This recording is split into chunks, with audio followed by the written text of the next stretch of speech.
ভাই, আজ যে বিষয়টা নিয়ে কথা বলবো এটা হালকাভাবে নেওয়ার মতো নয়। কারণ ডায়াবেটিস এমন একটা রোগ যেটা ধীরে ধীরে শরীরকে নষ্ট করে দেয়, কিন্তু শুরুতে বোঝা যায় না। অনেক মানুষ আছে যারা ডায়াবেটিসে ভুগছে কিন্তু নিজেরাই জানে না। আজকের ভিডিওতে আমি বলবো ডায়াবেটিস কি, কেন হয়, প্রথম লক্ষণ কি, খাবেন কি খাবেন না, আর সবচেয়ে বেশি গুরুত্বপূর্ণ সতর্কতা। ভিডিওটা শেষ পর্যন্ত দেখবেন। শেষ পর্যন্ত না দেখলে কিছুই বুঝতে পারবেন না। ডায়াবেটিস আসলে কি? সহজ ভাষায় বললে ডায়াবেটিস মানে রক্তে চিনির পরিমাণ স্বাভাবিকের চেয়ে বেশি থাকা। আমরা যখন খাবার খাই সেটা ভেঙে গ্লুকোজ হয়, আর ইনসুলিন নামের একটা হরমোন সে গ্লুকোজকে শরীরের ভেতরে ঢুকতে সাহায্য করে।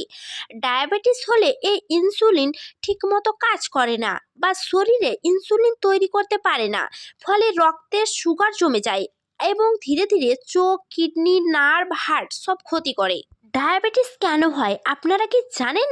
তাহলে জেনে নিন ডায়াবেটিস কেন হয়। ডায়াবেটিস হওয়ার প্রধান কারণগুলো হলো অতিরিক্ত মিষ্টি ও প্রসেসড খাবার, শারীরিক পরিশ্রম না করা, ওজন বেশি থাকা, পরিবারে ডায়াবেটিসের ইতিহাস, দীর্ঘদিন স্ট্রেসে থাকা, ঠিকমতো না ঘুমলে। অনেকেই ভাবে আমি তো মিষ্টি কমই খাই, কিন্তু চা, বিস্কিট, ভাত, সফট ড্রিঙ্কস সবইতে এগুলোতে সুগার হয়। ডায়াবেটিসের প্রথম লক্ষণ কিভাবে বুঝবেন? এই লক্ষণগুলো খুব গুরুত্বপূর্ণ।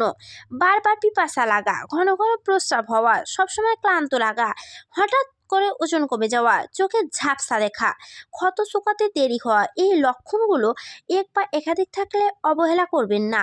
আজই ব্লাড সুগার টেস্ট করান। ডায়াবেটিসে কি খাবেন? ডায়াবেটিস মানে না খেয়ে থাকা না, সঠিক খাবার খাওয়াটাই আসল।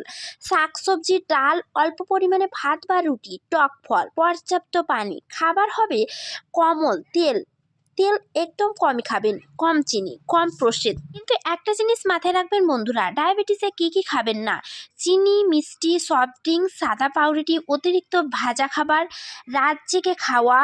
একটা কথা মনে রাখবেন, ডায়াবেটিস পরিমাণ সবচেয়ে বেশি গুরুত্বপূর্ণ। সবচেয়ে বিপজ্জনক জিনিস হলো নিজে নিজে ওষুধ বন্ধ করা বা ইউটিউব দেখে ওষুধ শুরু করা। ঘরোয়া টিপস ডাক্তারের চিকিৎসার বিকল্প না। সব কিছু করার আগে ডাক্তারের পরামর্শ নিন। হ্যাঁ, ডায়াবেটিস ভয়ের কিছু না, কিন্তু অবহেলা করলে ভয়ঙ্কর। এই ভিডিওটা যদি কাজে লাগে লাইক দিন, বাংলা হেলথ কেয়ারকে সাবস্ক্রাইব করুন, আর কমেন্টে লিখুন আপনি কি কখনো ব্লাড সুগার চেক করেছেন। বন্ধুরা, আবার দেখা হবে পরের ভিডিওতে।